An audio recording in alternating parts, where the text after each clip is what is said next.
our system could shatter. En pas hier zat ik hem echt te voelen. In één keer kwam hij zo echt binnen.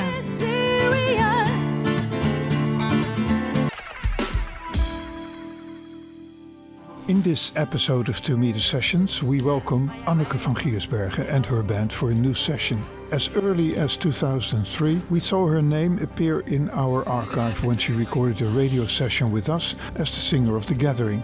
With that progressive rock band, she performed for full houses all over the world.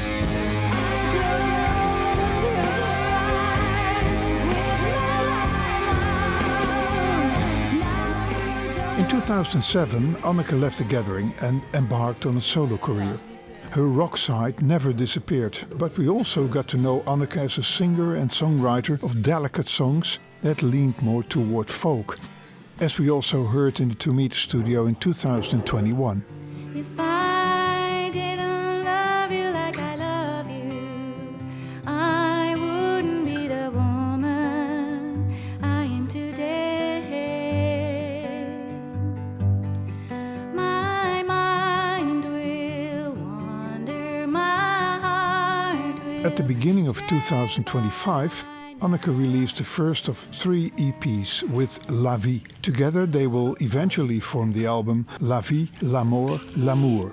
We hebben zo tijdens COVID ook jouw songs opgenomen. Die songs die kwamen van een, zeg maar, break-up ja, break-up nee album over je relatie. Waar gaat dit album over, La Vie? Nou, eigenlijk, ja, die is ook wel vrij persoonlijk. Er zijn songs die ik al lang geleden geschreven heb.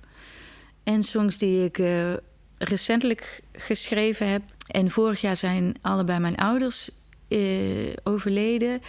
Daar zat 2 maanden tussen. Dat was een hele gekke, verdrietige tijd. Die verwerking die zit eigenlijk ook wel echt in die songs. When I die, I will leave something behind. My body of work over the course of time. Het is zo gek dat ze er niet meer zijn. Dus er komen heel veel andere vragen naast het verdriet en naast dat hele ding wat het ging allemaal heel snel en het was heel heftig.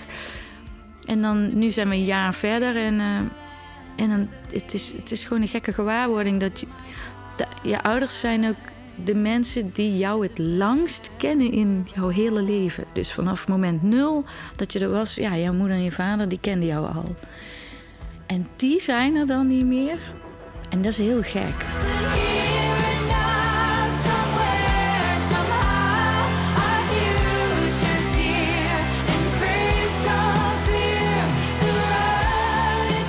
For the new songs, Anneke drew inspiration from the sounds of the 80s and 90s, the music of her youth.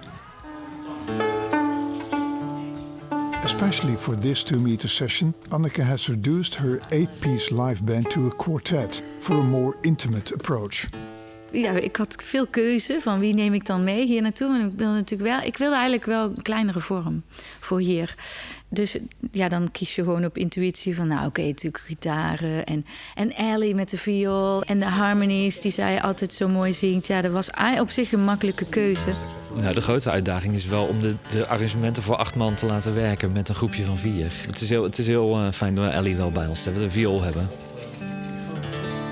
Some of the things that you play are pretty complex, pretty dense. Things are happening very quickly.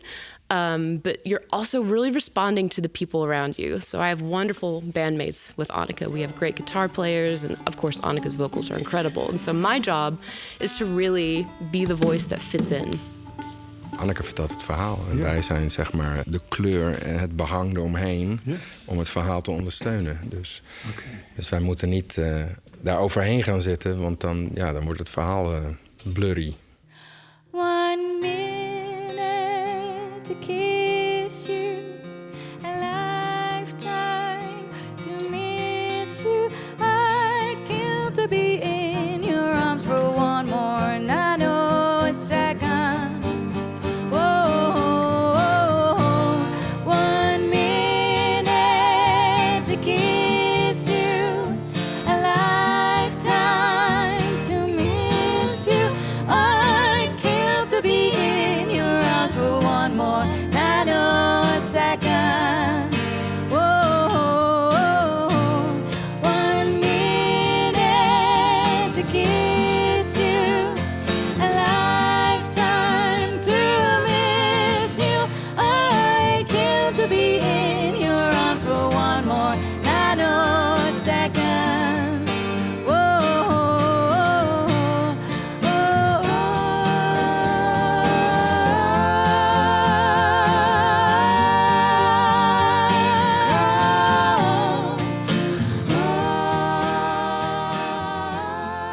Hoe leuk is het om met z'n viertjes te zijn in plaats van met z'n achten? Ja, het is heel anders. Want je moet ontzettend op elkaar letten. En als je in een band met een grote wall of sound... en heb je de drummer die alles bij elkaar houdt... en de bassist die de backbone zijn en de onderkant... en daar kunnen we met z'n allen op liggen en lekker spelen. Dus dat is een hele andere vorm van spelen, manier van spelen... en het is ook een andere energie. Dus hier zitten we allemaal op elkaar te letten... en sommige stukken moeten stil, sommige stukken in dezelfde song mogen... wat luider en vol energie. En soms mag je bewegen en soms moet je even niet bewegen, moet je zachtjes zingen. Die dynamiek is zo belangrijk hier. Je gaat echt zacht en iets harder. En die verschillen zijn gewoon meer uitvergroot met zo'n akoestische set. Omdat soms moet je een klein beetje naar beneden. En als je dat met de band doet, dan maakt dat gewoon minder verschil. Het is gewoon groot. Dus hier ben je echt in zo'n kleine setting ben je echt bezig om die stem op een wolkje te leggen. Live kunnen wij gewoon gas geven. En zo Anneke die zorgt wel dat ze er overheen komt. En anders de geluidsman wel. Say you're happy. Say you're high. Your eyes will tell me more than 1,000 words. You showed me the way towards myself. Showed me all that I could be, from misunderstood to motherhood. I knew you would believe in me if we just tried. Kun je beter over de dood schrijven nu jouw beide ouders overleden zijn? Er is wel meer om over te schrijven nu.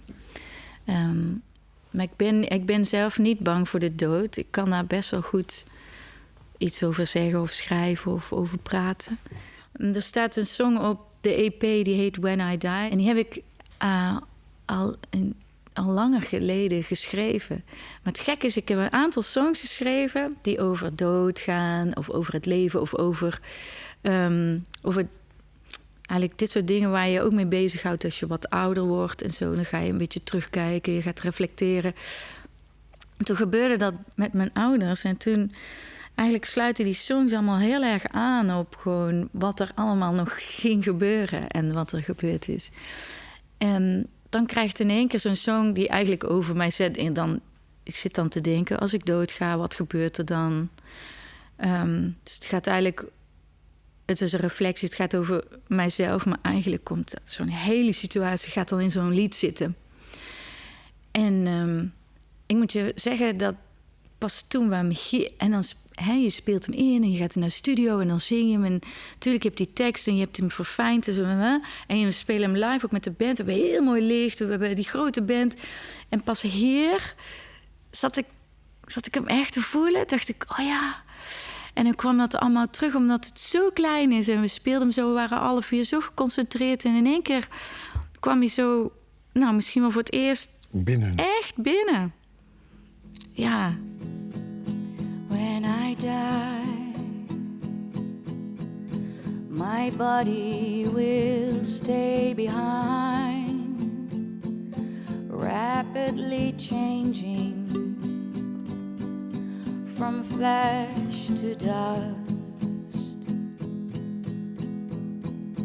All this time I took care of and neglected it. I loved it and I rejected it. My vehicle in the land of the living, in my time as a passerby.